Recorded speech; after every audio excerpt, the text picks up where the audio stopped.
എന്തൊരു കഷ്ടമാണെന്ന് നോക്ക്. ഈ ഉണ്ണി എവിടെ പോയി തൊലഞ്ഞിട്ടല്ല. ഊടിയൻ സാഹ ബഹളം ഉണ്ടായിക്കൊണ്ടിരിക്കുക. അവൻ എന്തായാലും അച്ഛൻ്റെ അടുത്ത് ചെന്നിട്ടുണ്ടാവില്ല. അവിടെ ചെന്നിരുന്നെങ്കിൽ അച്ഛൻ അവനെ എങ്ങനെയെങ്കിലും ഇങ്ങോട്ട് പറഞ്ഞു വിട്ടേനെ. അവൻ എവിടെയെങ്കിലും കല്യാണം വിളിക്കാൻ പോയി. എന്നാ പിന്നെ അവനൊന്ന് ഫോൺ ചെയ്യലും പറഞ്ഞോളൂ. ഒരു മിനിറ്റ് ഇങ്ങോട്ട് വന്നേ. താൻ എന്ത് പണിയായി കാണിക്കുന്നേ?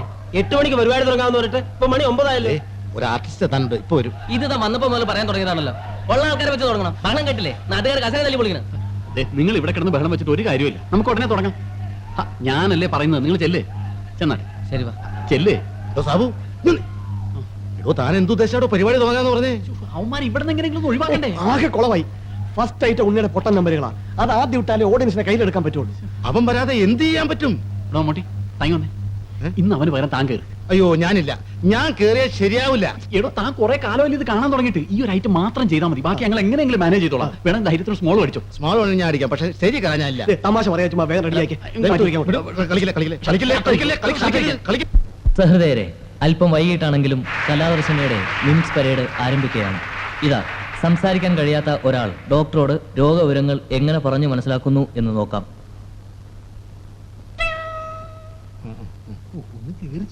പിന്നെ കൊല്ലാൻ നോക്കല്ലോ. ഇങ്ങോട്ടോ.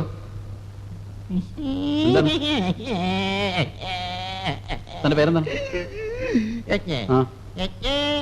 പേരെന്താണെന്ന്? കത്രിയെ കുരിശ.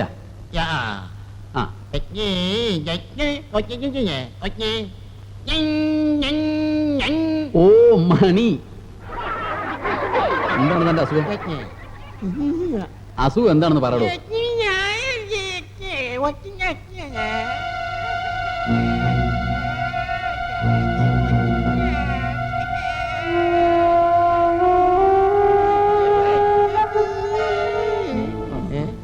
എന്താ ഡയലോഗ് പറയുന്നത്?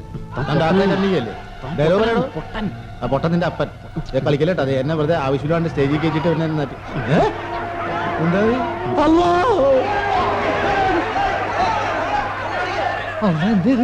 മമ്മൂട്ടി കൊളവാക്കിയ?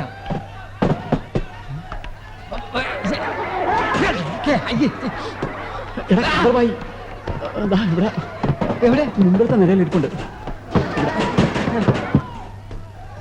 ഞാൻ കണ്ടില്ലല്ലോ. ഇപ്പൊ അവിടെ ഉണ്ടായിരുന്നല്ലോ. എനിക്ക് തോന്നുന്നു കാതർബായുടെ ആളുകൾ നമ്മളെ ഫോളോ ചെയ്യുന്നുണ്ടെന്നാണ്. അതോ?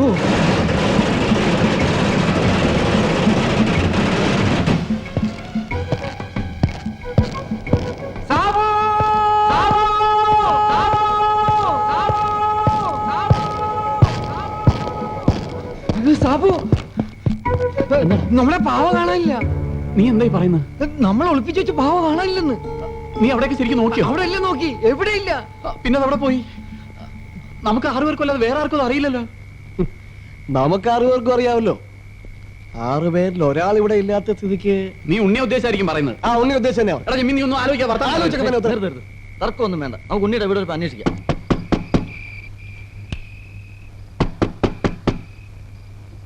ആരാ?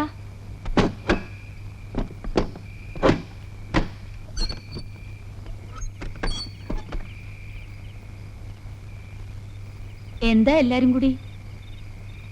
ഉണ്ണി എവിടെ? ഉണ്ണി ഇവിടെ ഇല്ലേ? ഇല്ല, അവൻ മിനിയാന്ന് വൈകുന്നേരം പരിപാടി ഉണ്ടെന്ന് പറഞ്ഞ് പോയതാണല്ലോ. നിങ്ങൾ അവനെ കണ്ടില്ലേ? മെനഞ്ഞാന്ന് പരിപാടി ഇല്ലായിരുന്നല്ലോ. ഇന്നുണ്ടായിരുന്ന പരിപാടിക്ക് അവൻ വന്നുമില്ല. അയ്യോ, അവൻ പിന്നെ എവിടെ പോയി?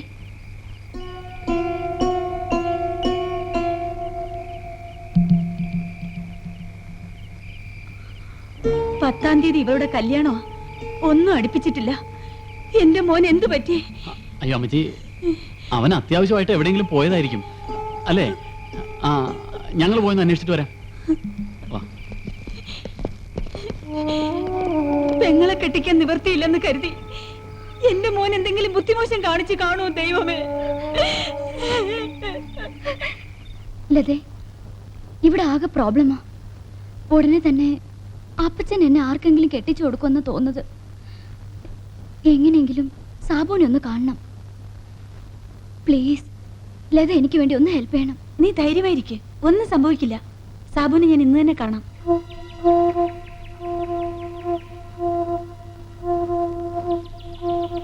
ഉണ്ണി വീട്ടിലില്ലാത്ത സ്ഥിതിക്ക് ഇത് അവൻ തന്നെയാണ് എടുത്തെന്ന് ഉറപ്പാ. അവൻ എവിടെങ്കിലും വിൽക്കാൻ കൊണ്ടുവരും, അതോടകത്താകും. നമ്മൾ കുടുങ്ങിയത് തന്നെ. പോലീസിന്റെ കൈ കിട്ടിയ പിന്നെ ജീവിച്ചിരുന്നിട്ട് കാര്യമില്ല, അവരിച്ച് സൂപ്പാക്കും. ഞാൻ എന്റെ മലപ്പുറത്തുള്ള മാമയുടെ വീട്ടിൽ പോയി നിൽക്കാം. അവന്റെ ഒരു മലപ്പുറത്തെ മാമ നിനക്കിട്ടാണ് ആദ്യം കിട്ടേണ്ടത്. മനുഷ്യൻ മനസ്സമാനത്തോട് ഉറങ്ങിയിട്ട് ദിവസം എത്ര നേരം നിനക്ക്? ഇനി കാതർവായുടെ ആൾക്കാർ ഉണ്ണിയും പിടിച്ച് ഡയമണ്ട്സ് എടുത്തുകൊണ്ടേ കാണൂ. ആ ഒരു കണക്കിന് തലേന്ന് പോയി നന്നായി. നീ എന്തോന്ന് മിണ്ടാതെ നിൽക്കുന്നത്? എന്തോ എനിക്കങ്ങോട്ട് വിശ്വാസം വരുന്നില്ല. ഉണ്ണി അത് എടുക്കില്ല. പിന്നെ നീയാണോ എടുത്തത്? എടാ, സാഹചര്യം വരുമ്പോ നീയും ഞാനും ഒക്കെ തെറ്റ് ചെയ്തു പോകും. ദേ, നമ്മളിങ്ങനെ പരസ്പരം വഴക്കൂടിയിട്ടൊന്നും കാര്യമില്ല.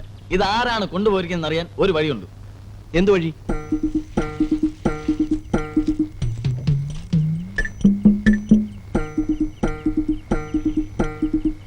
നിങ്ങളിൽ ഒരാൾ തന്നെയാണ് ഇത് ഒതുക്കിയിരിക്കുന്നത്.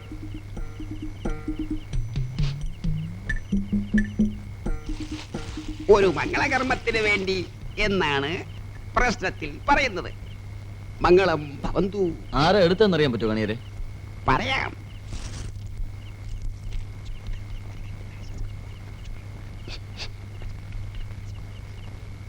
ശത്രുവല്ല, മിത്രം.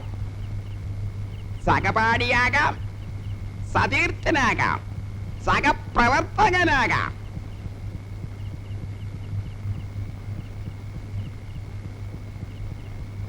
സാധനം ഇപ്പൊ എവിടെയാ ഉള്ളെന്ന് പറയണം. നോക്കത്താ ദൂരം പരന്ന ജലാശയം, അതായത് ആഴി, കടലാഴി. ആഴിയോട് ചേർന്നിട്ടുള്ള കരയിൽ, കടൽക്കരയിൽ. കടൽക്കരയിലോ? എടാ മനോജ്, ഇതിലില്ല അതിലുണ്ടാ? ഓ, ഇത് കഴിഞ്ഞില്ല. ജമ്മേ, അതിലുണ്ടോടാ? ഇതിനകത്തൊന്നും ഒരു പുല്ലുമില്ല. എടാ അൻവറേ, അതിനകത്തുണ്ടോ നോക്കിക്കേ. എവിടാ? ഇതിലില്ല. എടാ സാബു, എന്താടാ? അതെന്താ നോക്ക്. ഇതിനകത്ത് കോപ്പാണ് ഇരിക്കുന്നത്. കുഴിച്ചോളൂ മകനെ, കണ്ടെത്തും. കുറെ നേരമല്ല ഇവിടെ കുഴി അവിടെ കുഴി അവിടെ കുഴി എന്ന് പറഞ്ഞു. എന്താണോ ഇതിന്റെ ഒരു അവസാനം? എന്റെ ബലമായ സംശയം അവൻ കുഴിച്ചിട്ടത് ഇവിടെ ആയിരിക്കില്ല എന്നുള്ളതാണ്. ഞങ്ങളിപ്പോ എന്താ ചെയ്യേണ്ടത്? അതിപ്പോ എന്ത് ചെയ്യാൻ? കുഴിച്ച കുഴികളെല്ലാം അങ്ങ് മൂടുക. കൃത്യമായ സ്ഥലം ഞാൻ കാണിച്ചു തരാം. ഓ, ഇയാൾ എന്തോ അങ്ങനെ നമ്മൾ കാശ് കൊണ്ട് മുങ്ങോ?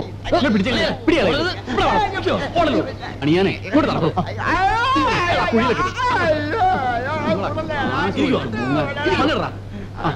ആ, എന്റെ വില കളഞ്ഞു കുളിച്ചല്ലോ കണിയാരെ. പോട്ടെ. ഇയാൾക്ക് ദീർഘായുസ് കൊടുക്കണേ. ഈ കണി കാണരുത്. ഇല്ല, നിങ്ങൾ എല്ലാരും കള്ളം പറയാണ്. ഉണ്ണിക്ക് എന്താണ് ഉണ്ടായെന്ന് നിങ്ങൾക്കറിയാം. ഞാൻ പറയുന്നത് വിശ്വസിക്കും. ഉണ്ണി ഒരു സ്ഥലം വരെ പോയിരിക്കുകയാണ്. ഇന്നോ നാളെയോ എത്തും. സാബു, ഉണ്ണിയെ എനിക്കറിയാവുന്ന പോലെ തന്നെ സാബുവിനെ അറിയാവുന്നതല്ലേ?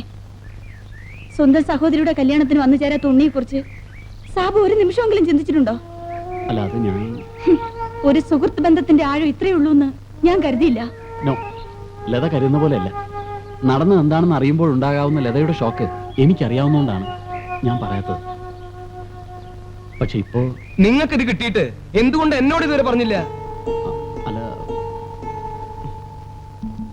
അപ്പൊ രഹസ്യമായിട്ട് എല്ലാവരും കൂടി വീതിച്ചെടുക്കാന്ന് വിചാരിച്ചു. ഇപ്പൊ പ്രശ്നമായപ്പോ അച്ഛന്റെ സഹായം വേണം അല്ലേ? അല്ല ചോ, ഞങ്ങളത് അച്ഛനെ ഏൽപ്പിക്കണം തീരുമാനിച്ചിരിക്കുമ്പോഴാണ് അത് കാണാതായത്. എന്നിട്ട് അച്ഛോ, കിട്ടിയപ്പോ തന്നെ അച്ഛനെ ഏൽപ്പിക്കാമെന്ന് ഞങ്ങൾ പറഞ്ഞ. പക്ഷെ ഉണ്ണി അതിന് സമ്മതിക്കാൻ. അന്നേ അത് മുഴുവൻ അവൻ എടുക്കണമെന്ന് ആഗ്രഹം ഉണ്ടായിരുന്നു അച്ചു. ഉണ്ണി അങ്ങനെ ചെയ്യില്ല. ഇല്ല ചോ, അവൻ തന്നെ എടുത്തിട്ടുള്ളത്. ഇപ്പൊ ഞങ്ങൾ അവന്റെ വീട്ടിൽ പോയിട്ട് വരിക. നാളെ ഇവന്റെ പെങ്ങളുടെ കല്യാണം. കല്യാണത്തിന് ഉണ്ടാക്കി വെച്ച സ്വർണം മുഴുവൻ മോഷണം പോയി. ഇപ്പൊ കഴുത്തിനും കാതിലും ഒക്കെ ആവശ്യത്തിനുള്ള സ്വർണം എങ്ങനെ ഉണ്ടായി? അവൻ ഒളിവിൽ നിന്നോണ്ട് കല്യാണം നടത്തുക. ആ കല്യാണം നടക്കുന്നതിന്റെ പേരിലാണ് ഉണ്ണിയെ സംശയിക്കുന്നുവെങ്കിൽ നിങ്ങൾക്ക് തെറ്റുപറ്റിയതാ. പിന്നെ കല്യാണം നടത്താനുള്ള പണം എവിടെ നിന്നുണ്ടായി? ഒരു 100 രൂപ പോലും തികച്ചെടുക്കാൻ കഴിവില്ലാത്തവൻ അവൻ. അവന്റെ അമ്മ അവരെ കള്ളവ പറയുന്നത്. ചെറുക്കനെ കാണാനില്ല എന്നും പറഞ്ഞ ആ തള്ളയുടെ ഒരു കള്ളക്കരച്ചില്. പാവം, ഉണ്ണിയുടെ അമ്മയ്ക്ക് ഇതൊന്നും അറിയില്ല. അവരെ നിങ്ങൾ കുറ്റപ്പെടുത്തണ്ട. ആ കുട്ടിയുടെ വിവാഹം നടത്താൻ വേണ്ടി അവരെന്നെ വന്ന് കണ്ടിരുന്നു. എന്റെ മോൻ വീട്ടിൽ നിന്ന് പോയിട്ട് 2 ദിവസം അയച്ചു. കല്യാണത്തിന് ആഭരണം വാങ്ങാനുള്ള രൂപയ്ക്കായി അവൻ ഓടി നടക്കായിരുന്നു. എന്റെ മോൻ എന്തെങ്കിലും സംഭവിച്ച ഞങ്ങൾക്ക് ആരുണ്ടച്ചോ?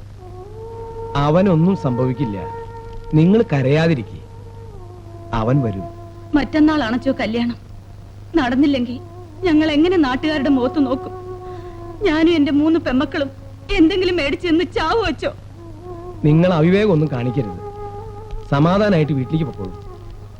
കല്യാണം നടത്താനുള്ള കാശ് ഞാൻ തരാം.